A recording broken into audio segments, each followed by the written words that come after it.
Indtil nu har vi spillet alle akkorderne med udgangspunkt i, at tonikaen bliver taget i det, der hedder kvintstilling. Vi har en grundtone, en terts og en kvint.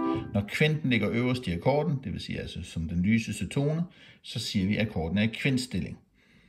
Når vi har taget udgangspunkt i tonika i kvintstilling, så har det været sådan, at subdominanten F, den er i tertstilling, fordi her har vi grundtonen i F, her har vi tertsen, og eftersom tertsen ligger øverst, så siger vi, at den er i tertstilling.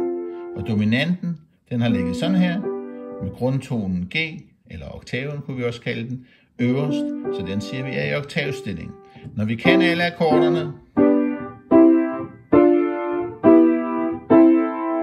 de skalaene treklangen i den omvending, så kan det være en god idé også at øve, hvor vi tager udgangspunkt i, at tonikaen er i tertstilling. Det vil sige, at jeg tager min tonika C på den her måde, sådan så tertsen E er øverst i akkorden.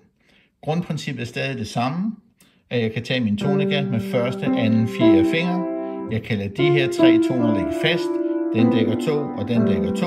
Og så kan jeg tage tonika, dominant, tonika, subdominant og hjem. Jeg kan tage anden trins, det vil sige D-mol, 6. trins A-mol, 3. trins E-mol og hjem. Det vil sige igen, tage alle akkorderne uden at flytte hånden. Og det betyder så, at jeg er klædt bedre på, når jeg skal til at spille melodispil.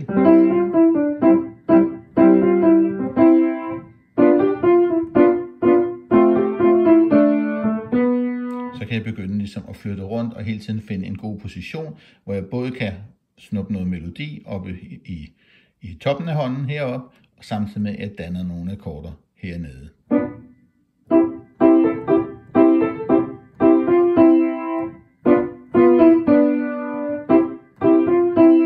Det vil sige, at der er flere ting at gå i gang med, men det vigtige er nu som afslutning på det her kursus, at I kan spille alle de gængse akkorder, synge ind over de akkorder, og dermed er I godt i gang.